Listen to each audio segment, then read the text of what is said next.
esa evocación de tu padre, que lo contemplabas como ese ejemplo de esos personajes que buscaban unir la lectura con la ciencia, con la educación y demás, y vos te confesabas como ácrata como anarquista, ¿no?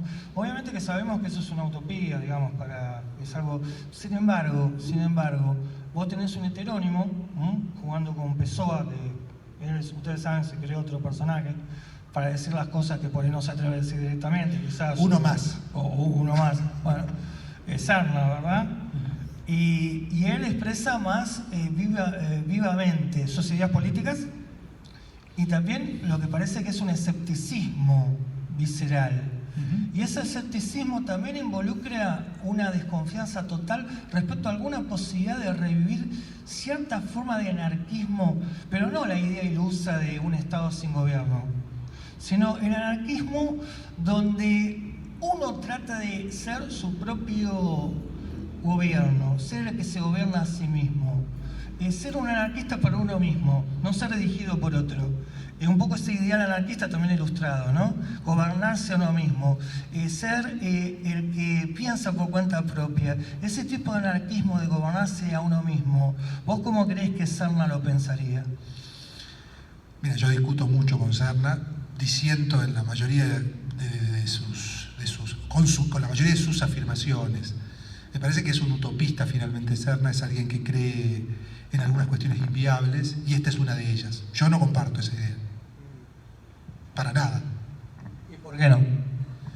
Porque me parece que Serna vive en el siglo XIX, vive en un modelo de sociedad o de situación que no tiene que ver con el presente. Es una especie de alcohólico de las ideas, digamos.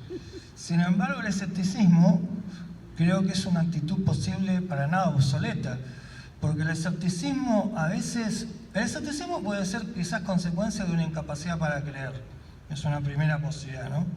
Pero el escepticismo a veces se olvida, que muchas veces el escepticismo, que en tu otra obra de Berg está ese club de los escépticos y demás que hacen un culto al escepticismo.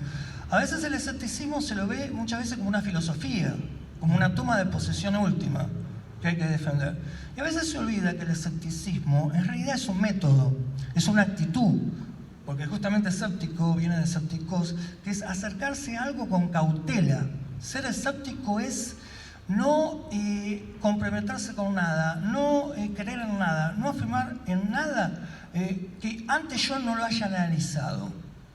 En ese sentido, ¿vos no creés que esa actitud escéptica no es una actitud plenamente necesaria, vigente y actual y para nada obsoleta para tratar de no ser dirigidos y tratar de ser el gobierno de nosotros mismos?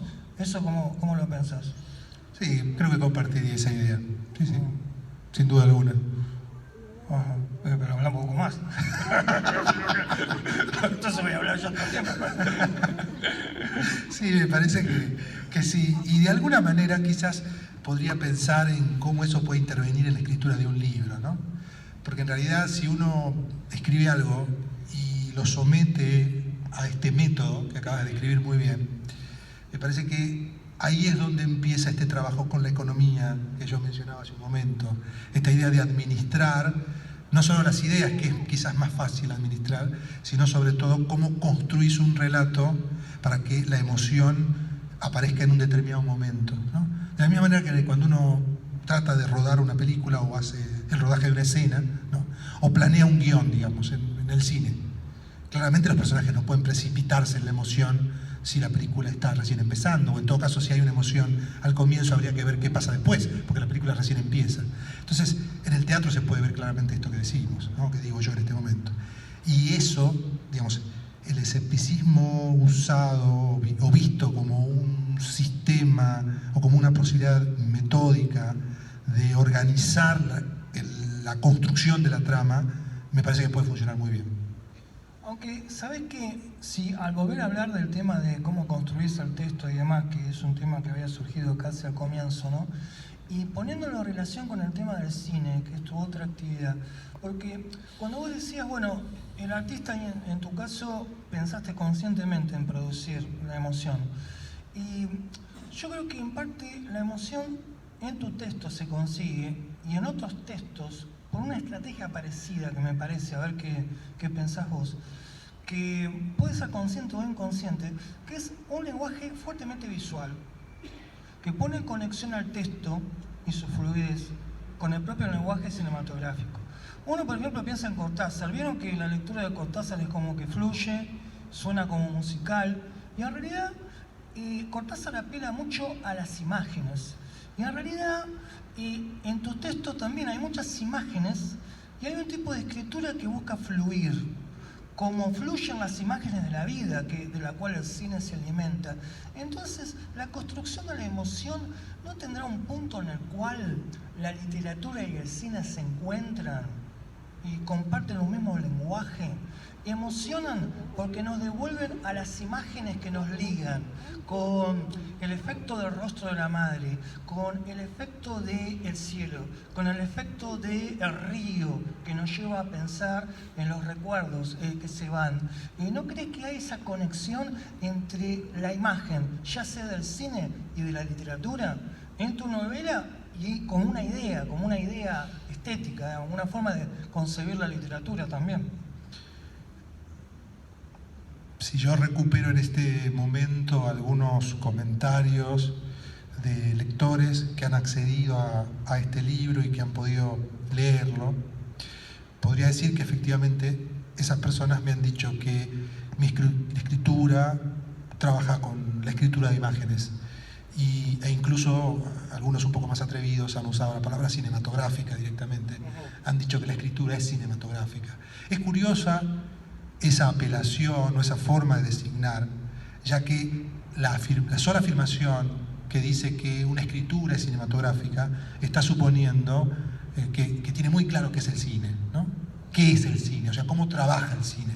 Y me parece que eso, al menos en primera instancia, no está tan claro, porque ya sabemos que el cine trabaja con una serie de convenciones, ¿no? Digamos, de montaje, de narrativa, de construcción de personajes. Entonces, lo primero que uno puede hacer es decir, bueno, yo ya sé qué es el cine y según este modelo de cómo construye el cine una narración, entonces yo digo que esta escritura es cinematográfica. Yo no sé si sería tan taxativo en primera instancia al decir de alguien que escribe según un modelo cinematográfico. Sí podría decir, quizás, para comentar lo que vos dijiste, que esa forma de aparición de las imágenes en cierto tipo de escritura, o en particular en este libro, se podrían vincular con la forma de evocación de las emociones que produce el cine, que no es lo mismo que decir que es una escritura cinematográfica. Y claramente, me imagino yo, que les debe pasar a ustedes también, que cuando se sienten fascinados por una película es porque algo de la relación con las imágenes que se ven en esa película pueden producir esa fascinación. Y sospecho yo que si hay una escritura que se acerca a ese modelo, podríamos decir en cierta instancia que tiene cierta vinculación con esa manera que tenemos de entender el cine. Insisto, sí, es una manera de decirlo, pero no creo que sea tan sencilla la analogía, quiero decir. Yo entiendo.